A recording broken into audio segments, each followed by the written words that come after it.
Hello बच्चों, आज की क्लास में हम लोग कक्षा 8 गणित का अभ्यास 1F सॉल्व करेंगे। अगर आप कक्षा 8 में हैं तो ये अभ्यास आपकी परीक्षा के लिए बहुत ज़रूरी है। आप इसको ध्यान से देखिएगा। और मेरे कहने का मतलब तो ये रहता है कि अगर आप वीडियो पे क्लिक किए हैं तो इसका मतलब आप पढ़ने के लिए क्लिक किए हैं। तो फिर आप वीडियो को छोड़ के जाते क्यों हैं? ज़रूरी नहीं कि जो कॉन्सेप्ट लास्ट क्वेश्चन में हो वही कॉन्सेप्ट पहले क्वेश्चन में हो। सब क्वेश्चन का अपना अलग अलग महत्व है। तो अगर आप क्लिक किए हैं तो पूरा देख के जाइए। मैं देखता हूँ बहुत सारे लोग 5 मिनट, बहुत सारे लोग 10 मिनट देख के वीडियो स्किप कर देते हैं। पूरा देखिए, ठीक है। जैसे इसी वीडियो में ही यानी इसी चैप्टर में ही आपका बहुत सारा कॉन्सेप्ट क्लियर होगा। कम से कम 3-4 तरीके कॉन्सेप्ट क्लियर होंगे। तो आप समझने की कोशिश करिए। सबसे पहला प्रश्न है, निम्नांकित कथनों के सम्मुख सत्य या असत्य जो सही हो लिखिए। ठीक है, तो पहला सही है कि गलत है हमको लिखना है। ठीक है, ऐसे सबका लिखना है। चलिए पहला देखते हैं।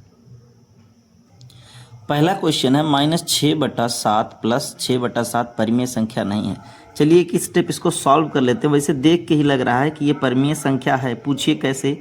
ये देखिए प्लस का 6/7 है और ये माइनस का 6/7 है। तो 6/7 प्लस में से -6/7 जाएगा तो 0 आ जाएगा। और आपको पता है कि 0 एक परिमेय संख्या है, लेकिन इसमें दिया है परिमेय संख्या नहीं है। तो ये कथन तो सीधे असत्य हो जाएगा। ठीक है, लेकिन चलिए लगा के बता रहे हैं। देखिए यहाँ बेस सेम है, दोनों के नीचे हर समान है तो 7 लिख लेंगे। यहाँ माइनस का 6 और यहाँ प्लस का 6। ठीक है, तो 6 में से 6 जाएगा 0 हो जाएगा 0/7। तो 0/7 एक परिमेय संख्या है। और इसमें सवाल में बोला है परिमेय संख्या नहीं है। अब परिमेय संख्या ये कैसे बता दे रहा हूँ, क्योंकि ये P/Q के रूप में लिखा गया है। P/Q के रूप में लिखा गया है क्योंकि Q की जगह पे 0 नहीं है, यानी नीचे देखिए 0 नहीं है। और P और Q दोनों इंटीजर हैं, यानी P और Q दोनों पूर्णांक हैं। ठीक है, दोनों पूर्णांक है। आपको पूर्णांक बताया था, सभी धनात्मक संख्याएं, सभी ऋणात्मक संख्याएं और शून्य मिलकर पूर्णांक बनाते हैं। तो देखिए ये तीनों कंडीशन मैच हो गई ना। परिमेय संख्या होने के लिए ये तीनों चीज़ चाहिए। तो ये तीनों चीज़ मिल गया हमको। P/Q के रूप में भी है, Q की जगह पे 0 भी नहीं है और P और Q दोनों पूर्णांक। तो कह रहा है कि ये परिमेय संख्या नहीं है, जबकि निकल के आया परिमेय संख्या है। तो ये कथन क्या हो जाएगा? ये कथन असत्य हो जाएगा। ठीक है, चलिए सेकंड क्वेश्चन देखते हैं। सेकंड क्वेश्चन है, परिमेय संख्याओं में योग का तत्समक अवयव शून्य होता है। ये कथन सत्य है। कैसे सत्य है चलिए समझा रहे हैं। इसमें लिखा है तत्समक अवयव शून्य है। तो पहले समझ लेते हैं, परिमेय संख्याओं में योग का तत्समक अवयव शून्य तो होता है, लेकिन कैसे होता है? जैसे लिखा है, हमको कहीं लिखा है 5। ठीक है, तो 5 में हम इसी संख्या का उल्टा एक ऋणात्मक ले लेंगे, -5 ले लेंगे, ये शून्य बन जाएगा। ठीक है, अगर मैं आपको बुक में से दिखाऊं एक चीज़ जो अभी आपको बताया प्यारे बच्चों, इसके लिए सॉरी, क्योंकि ये योगात्मक प्रतिलोम मैं बता दिया हूँ। तो इस बात को तो अभी आप काट दीजिए, ये अगले क्वेश्चन में आ रहा है।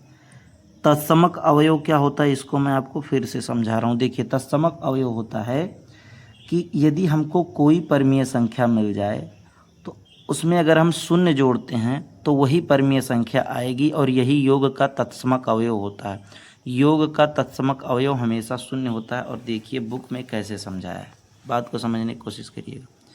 किसी भी परिमेय संख्या में शून्य जोड़ें अथवा शून्य में वही परिमेय संख्या जोड़ें।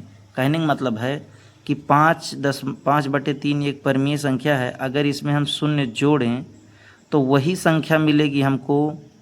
ठीक है, या फिर शून्य में हम वही संख्या जोड़ दें तो भी हमको वही संख्या मिलेगी। ठीक है, तो आप हम समझ पा रहे हैं कि बात को समझ पा रहे होंगे। ठीक है, अब यहाँ देखिए नीचे, यदि P/Q कोई परिमेय संख्या हो तो उसमें P/Q में 0 जोड़ें तो भी P/Q होगा, और 0 में P/Q जोड़ेंगे तब भी P/Q होगा।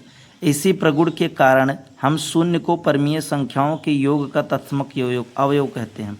योग का तत्समक अवयव बस एक भाषा में समझना चाहें तो कोई संख्या है, जैसे है 6/7, तो इसमें अगर हम 0 जोड़ देंगे तब भी 6/7 होगा, या फिर 0 में हम अगर 6/7 जोड़ दें तब भी 6/7 होगा। तो इससे पता चलता है कि परिमेय संख्याओं में योग का तत्समक अवयव शून्य होता है, यानी शून्य ही वह संख्या है जिसको जोड़ने पर उस परिमेय संख्या में कोई बदलाव नहीं होता। तो यह कथन सत्य है। ठीक है, जो पहले थोड़ा सा मैं बताया वो थोड़ा मैं कन्फ्यूज हो गया, योगात्मक प्रतिलोम आपको बता दिया। चलिए देखते हैं थर्ड क्वेश्चन। थर्ड क्वेश्चन है, परिमेय संख्या शून्य का योगात्मक प्रतिलोम नहीं होता। तो शून्य का भी योगात्मक प्रतिलोम होता है, यह कथन असत्य है। ठीक है, अब योगात्मक प्रतिलोम क्या है, जो आपको मैं पहले बता दिया वही चीज़। जो भी परमीय संख्या हमको मिले, जैसे 4/5 एक परमीय संख्या है, इसका योगात्मक प्रतिलोम क्या है, इसका योगात्मक प्रतिलोम -4/5। ठीक है, ऐसा होने के बाद इसका उत्तर 0 आना चाहिए, बात खत्म। अगर 0 आ रहा है तो योगात्मक प्रतिलोम शून्य है। ठीक है, देखिए मैं आपको बुक में जो चीज़ लिखा है वो बता दे रहा हूँ। यदि P/Q कोई परमीय संख्या है, यानी ये कोई परमीय संख्या है, तो P/Q का योगात्मक प्रतिलोम -P/Q होगा। ठीक है, समझ गए होंगे बात, कि जो भी संख्या मिलेगा उसे माइनस के रूप में कर लेंगे तो वही उसका योगात्मक प्रतिलोम हो जाएगा। और योगात्मक प्रतिलोम निकालने के बाद जब सॉल्व होता है तो उत्तर हमेशा 0 आता है। ठीक है, जब एक प्लस का रहेगा एक माइनस का रहेगा तो 0 ही आ जाएगा। अच्छा, एक चीज़ और यहाँ समझने वाली है जो मैं आपको बता रहा हूँ कि 0, जैसे ये बोला कि परमीय संख्या शून्य का योगात्मक प्रतिलोम नहीं होता, तो शून्य तो न प्लस का है ना माइनस का है, तो कह रहा है इसका योगात्मक प्रतिलोम नहीं होता।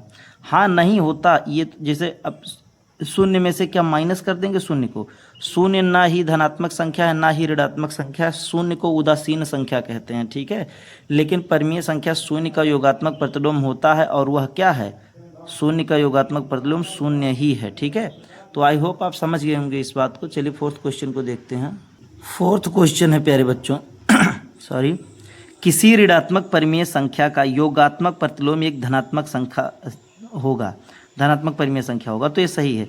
जैसे यही है, ये एक ऋणात्मक परमीय संख्या है तो इसका योगात्मक प्रतिलोम एक धनात्मक परमीय संख्या होगा, तभी तो शून्य बनेगा। योगात्मक प्रतिलोम बनाने का मतलब शून्य बनाना, तो ये कथन सत्य है। ठीक है, मैं एक उदाहरण ले रहा हूँ आपको समझाने के लिए। एक ऋणात्मक परमीय संख्या -2/3 है, तो इसका योगात्मक प्रतिलोम प्लस का 2/3 होगा। जब ये सॉल्व होगा तो प्लस वाले में से माइनस घट के 0 हो जाएगा, और योगात्मक प्रतिलोम हमेशा 0 ही आता है। ठीक है, चलिए फिफ्थ क्वेश्चन देखते हैं। पांचवा क्वेश्चन है, परमीय संख्याओं के घटाने का तत्समक अवयव शून्य होता है। ये कथन असत्य है। ठीक है, क्योंकि घटाने का नहीं, जोड़ने का तत्समक अवयव शून्य होता है। ठीक है, इस बात को आप समझ पा रहे होंगे। अगर यही ऊपर वाला देख लें, परमीय संख्याओं में योग का तत्समक अवयव शून्य होता है, तो इसमें कह रहा है घटाने का तत्समक अवयव शून्य होता है, तो जब ये कथन सत्य है तो जाहिर सी बात है ये असत्य हो जाएगा। अब मैं इस चीज़ को आपको दोबारा समझाऊंगा नहीं, क्योंकि इस चीज़ को मैं आगे बता दिया हूँ, क्योंकि योग का ही तत्समक अवयव शून्य होता है। छठा क्वेश्चन है प्यारे बच्चों, परमीय संख्याओं में गुणा का तत्समक अवयव 1 है, तो ये कथन सत्य है। और जैसे योग का तत्समक अवयव शून्य था, वैसे गुणा का तत्समक अवयव 1 है। कैसे, यदि P/Q कोई परमीय संख्या है तो P/Q में 1 से गुणा करने पर वो P/Q होगा। ठीक है, वही चीज़ होगा। तत्समक अवयव का मतलब जो संख्या हमारा है वही मिलना चाहिए। तो कह रहा है गुणा में तत्समक अवयव 1 है, तो मान ले एक परमीय संख्या हम ले रहे हैं 5/6। अब इसमें अगर हम 1 से गुणा करेंगे तो ये 5/6 ही रहेगा, या फिर अगर हम 1 में 5/6 से गुणा कर दें तो भी ये 5/6 ही रहेगा। यानी परमीय संख्याओं में गुणा का तत्समक अवयव 1 है, और ये कथन क्या है, ये कथन सत्य है। ठीक है, सेवेंथ क्वेश्चन है, एक ऋणात्मक परमीय संख्या का गुणात्मक प्रतिलोम एक ऋणात्मक परमीय संख्या होता है, तो ये कथन भी सत्य है। सत्य क्यों है, देखिए मैं आपकी बुक में ही दिया है, तुरंत समझा दे रहा हूँ, फिर अपने से भी समझा दूंगा। देखिए, कोई परमीय संख्या अगर यक्स है तो इसका गुणात्मक प्रतिलोम 1/x होगा। आखिरी में उत्तर 1 आना चाहिए, बस यही फंडा है। ठीक है, तो जैसे मैं एक संख्या ले रहा हूँ 5 एक परमीय संख्या है, तो इसका गुणात्मक प्रतिलोम क्या होगा, 1/5 होगा, क्योंकि 5 से 5 कट के ये का आंसर आ जाएगा। ठीक है, अरे भाई 5 एकम 5, 5 एकम 5, 1 का 1 में गुणा किए तो एक आंसर आ गया। एक परमीय संख्या हम ले रहे हैं 2/3, तो इसका गुणात्मक प्रतिलोम क्या होगा, 3/2 होगा। 3 एकम 3, 3 एकम 3, 2 एकम 2, 2 एकम 2, तो 1 का 1 में गुणा करके 1 लिख देंगे। तो सवाल में कह रहा है कि एक ऋणात्मक परमीय संख्या है, मान लिया वो संख्या -3/2 है, तो उसका योग गुणात्मक प्रतिलोम ऋणात्मक ही होगा, तो बिल्कुल होगा। ये हो जाएगा 2/-3 हो जाएगा, माइनस से माइनस कट जाएगा, 3 एकम 3, 3 एकम 3, 2 एकम 2, 2 एकम 2, गुणा होकर 1 आ जाएगा। तो आई होप आप बात को समझ गए होंगे। ये वाला है, यदि परमीय संख्या यक्स का योगात्मक प्रतिलोम यक्स है तो वह संख्या 0 होगी, तो यह कथन सत्य होगा। ठीक है, अगर यक्स, देखिए यक्स का योगात्मक प्रतिलोम अगर -x होता तो तो 0 होता, लेकिन कह रहा है कि यदि परिमेय संख्या यक्स का योगात्मक प्रतिलोम यक्स है, वही चीज़ ही है यक्स। मान ले एक संख्या ले रहा हूँ यक्स प्लस का ले रहा हूँ, माने यक्स को मैं 5 मान ले रहा हूँ, तो इसका योगात्मक प्रतिलोम क्या होगा, -5 होगा, तो 0 होगा। लेकिन कह रहा है यक्स का योगात्मक प्रतिलोम यक्स ही निकले, यानी जो यक्स है इसका योगात्मक प्रतिलोम ऋणात्मक ना निकले, यक्स ही निकले। तो ऐसा होने के लिए 0 होना जरूरी है, क्योंकि 0 ही ना धनात्मक संख्या है ना ऋणात्मक संख्या है, ठीक है, इसलिए कथन सत्य है। आई होप आप इस बात को समझ गए होंगे। चलिए सेकंड क्वेश्चन को समझते हैं। निम्नांकित को अपनी अभ्यास पुस्तिका में उतार कर रिक्त स्थान की पूर्ति कीजिए। चलिए करते हैं। तो हमको सवाल मिला है कि -5/12 में -5/12 में क्या जोड़ दें कि -5/12 आ जाए। इसका मतलब इसमें 0 जोड़ दें तो वही आ जाएगा। क्यों? क्योंकि वही संख्या लाना है, अगर कुछ और जोड़ेंगे तो मान में बदलाव आ जाएगा, ठीक है, इसलिए ऐसा है, ठीक है। अब हमको सेकंड क्वेश्चन इसी में मिला है, इसको समझने की कोशिश करिए। -4/5, ठीक है, कह रहा है इसमें से क्या घटा दें, इसमें से क्या घटा दें कि 0 आ जाए। तो देखिए इसमें से हमको -4/5 घटाना है। कितना घटाना है? -4/5। ऐसा करने से क्या होगा, -4/5 है, ठीक है, माइनस का माइनस में गुणा होकर प्लस हो जाएगा और ये हो जाएगा 4/5। अब देखिए हर समान है तो एक बार लिख लेंगे। अब यहाँ -4 है, -4 लिखेंगे, प्लस लिखा है प्लस लिखेंगे और 4 है 4 लिखेंगे, ठीक है, बराबर 0। तो देखिए 4 में से -4 जाएगा तो 0 बचेगा, 0/5, और 0/5 बराबर 0 ही होता है, क्योंकि 0 में किसी संख्या से भाग देने पे वो 0 ही आता है। तो दूसरा क्वेश्चन यहाँ पर हो गया दूसरा। अब इसका तीसरा क्वेश्चन देखते हैं। थर्ड क्वेश्चन इसी में दिया है, समझिएगा, बहुत आसान है कि 1/-2 इस पे पावर है -1, तो क्या आंसर आएगा ये हमको बताना है। तो समझिए बात को, जब भी किसी भी संख्या पे पावर माइनस में हो तो नीचे की संख्या को बदल देने पे पावर प्लस का हो जाता है। यानी ऊपर -2 लिख दें, नीचे 1 लिख दें, ठीक है, तो ये जो पावर प्लस माइनस का है वो प्लस का हो जाएगा। और आपको एक बात पता होगी कि अगर किसी भी संख्या पे पावर 1 हो तो समझ लो कि उसका मान जो बेस में है यानी आधार में है वही है। तो इसका उत्तर जो है ये -2/1 हो जाएगा, नीचे 1 लिखने की ज़रूरत नहीं है। इसका मतलब इस खाली जगह में -2 भरा जाएगा, ठीक है। अभी हम लोग फोर्थ क्वेश्चन देख लेते हैं। फोर्थ क्वेश्चन भी बहुत इजी है, समझिएगा, बहुत ही इजी है। लिया है -2/3, ठीक है, गुणे 3/4, इन सब पे बड़ा ब्रैकेट है और पावर जो है माइनस में है, और कह रहा है कि क्या भरा जाएगा खाली जगह में, ठीक है। बहुत इजी है, समझने का कोशिश करिएगा। पहले तो अंडर ब्रैकेट की चीज़ें सॉल्व कर लेते हैं जो ब्रैकेट के अंदर है। तो देखिए -2/3 गुणे 3/4, ठीक है, ये -1 है, रहने दीजिए। 2 एकम 2, 2 दूना 4, 3 एकम 3, 3 एकम 3, क्या आ गया, 1 का 1 में गुणा हुआ तो 1, माइनस का प्लस में गुणा हुआ तो -1, और यहाँ नीचे क्या है 2 है, ठीक है। अब इस पे घात क्या है -1 का, तो कहे हैं कि अगर घात को प्लस करना है, पावर को प्लस करना है तो संख्या को पलट दो, तो ये हो जाएगा 2/-1, तो ये पावर जो है प्लस का हो जाएगा, प्लस का 1 अगर पावर में है तो छोड़ देते हैं। अब एक शर्त है प्यारे बच्चों, जब भी हम कोई आंसर लिखते हैं तो हर को माइनस में नहीं छोड़ना रहता है। आप ये बात समझ गए होंगे कि ये पावर प्लस का हो गया है, ठीक है, और पावर अगर प्लस का हो जाए तो हम उसे फिर नहीं लिखते हैं, ठीक है। तो ये हो गया है अब 2/-1। अब क्या करना है, इसको हर को माइनस नहीं छोड़ना है तो ऊपर नीचे -1/-1 से गुणा कर देंगे, और ये ऐसा होने के बाद ऊपर आ जाएगा -2 और नीचे प्लस का 1 हो जाएगा, इसे लिखेंगे नहीं, यानी इस खाली जगह में हमको 2 भरना है, ठीक है, 2 भरना है, लेकिन ये -2 भरना है, ठीक है ना। चलिए नेक्स्ट क्वेश्चन देखते हैं। थर्ड क्वेश्चन मिला है प्यारे बच्चों, प्रत्येक स्थिति में x का मान बताइए। 6 क्वेश्चन है, इसमें x का मान बताना। चलिए सॉल्व करते हैं। बहुत ईजी है, एकदम समझने का कोशिश करिएगा। देखिए x का मान निकालना है तो जब भी हमको ऐसा कोई सवाल मिले जिसमें x, y, a, b, c इन सब चीज़ों का मान निकालना हो तो उसको एक तरफ रख लेते हैं। तो x को ऐसे ही इस तरफ रहने दे रहे हैं, बराबर के उधर 1 है, इसको ऐसे रहने दे रहे हैं। अब इधर जो संख्या गुणे में है, देखिए हमको इस संख्या को उधर भेजना है, तो जाके उधर वो संख्या पलट जाएगी, यानी यहाँ 2/3 है तो इधर आके 3/2 हो जाएगा। ठीक है, बस इतना है। अब x बराबर 3 का 1 में गुणा होगा तो 3, और नीचे इसके नीचे कुछ नहीं, 1 लगा के 2 का 1 में गुणा होगा तो 2, तो x का मान 3/2 आ गया। अगर पहले क्वेश्चन में नहीं समझ में आया तो मैं आपको बताया हूँ, दूर जाने की ज़रूरत नहीं है, फिर से समझने की कोशिश करना है। ठीक है, यहाँ दूसरा क्वेश्चन, सेकंड क्वेश्चन हमारे पास है -3/4, ठीक है, प्लस x बराबर 0। इसको सॉल्व करना है हमको, तो जिस चीज़ का मान निकालना उसको बराबर के एक तरफ कर लेते हैं। x का मान निकालना, x को एक साइड रहते हैं, उधर 0 है, 0 रहने देंगे। -3/4, इधर माइनस में देखिए -3/4 है, तो जब कोई संख्या माइनस की हो और उधर जाए तो प्लस की हो जाती है, तो 3/4 प्लस का हो गया। इधर देखिए, इधर संख्या गुणे में था तो उधर जाके संख्या पलट गया, इधर संख्या माइनस में था उधर जाके प्लस में हो गया।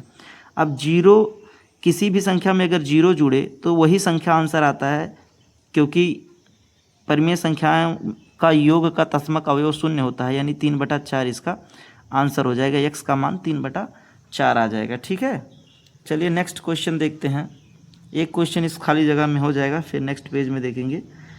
थर्ड क्वेश्चन है प्यारे बच्चों हमारे पास कि x गुणे -5/4 बराबर 1, ये हमको सवाल मिला। हम क्या बोले हैं, जिस चीज़ का मान निकालना उसको बराबर के एक तरफ रखो, तो x का मान निकालना, x को बराबर के एक तरफ, x के उधर 1 है, इसको रहने दें। अब देखिए इसको हमें उस साइड भेजना है, क्योंकि अकेला x को इस साइड रखना है। तो देखिए गुणे में है तो उधर जाके संख्या पलट जाएगी, यानी इधर हो जाएगा 4/-5। ठीक है, तो x का मान हो जाएगा 4, 4 एकम देखिए 4 और 5 एकम 5, लेकिन ये माइनस का है तो प्लस का माइनस से गुणा होकर -5, तो x का मान आया 4/-5। लेकिन मैं आपको बताया हूँ कि कभी भी हर को ऋणात्मक नहीं छोड़ना है, तो ऊपर नीचे -1/-1 से गुणा कर लेंगे। x का मान आ जाएगा 4 एकम 4, प्लस का माइनस में गुणा होकर माइनस, 5 एकम 5, ठीक है, और माइनस का माइनस में गुणा होकर प्लस हो गया, तो x का मान इसमें ये निकल गया। ठीक है, चलिए फोर्थ क्वेश्चन देखते हैं। फिफ्थ वाला क्वेश्चन और आसान है, क्योंकि इस क्वेश्चन में हमको x जो है अकेले एक साइड में दे ही दिया है।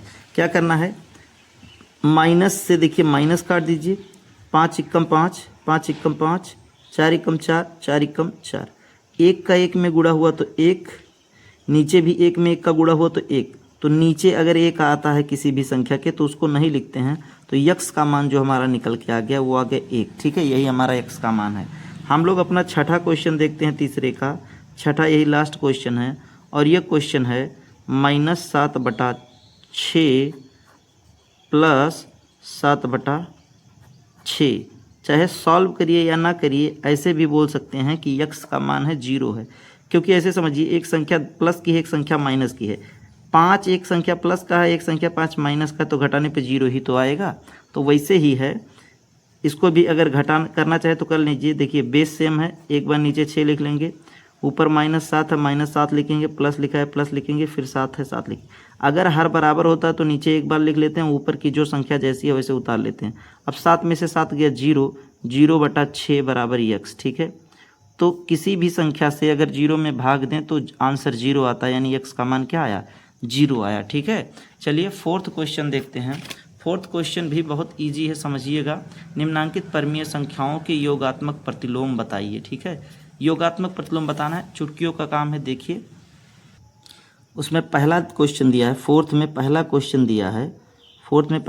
दिया है, 1/2, तो इसका योगात्मक प्रतिलोम क्या होगा, तो 1/2 का योगात्मक प्रतिलोम -1/2 होगा, तभी तो 0 आएगा। योगात्मक प्रतिलोम, परमीय संख्याओं के योगात्मक प्रतिलोम में आखिरी में 0 लाना रहता है, तो ये प्लस का संख्या हमको मिला तो माइनस का, तो कहेंगे कि 1/2 का योगात्मक प्रतिलोम क्या है, -1/2 लिखेंगे। 1/2 का योगात्मक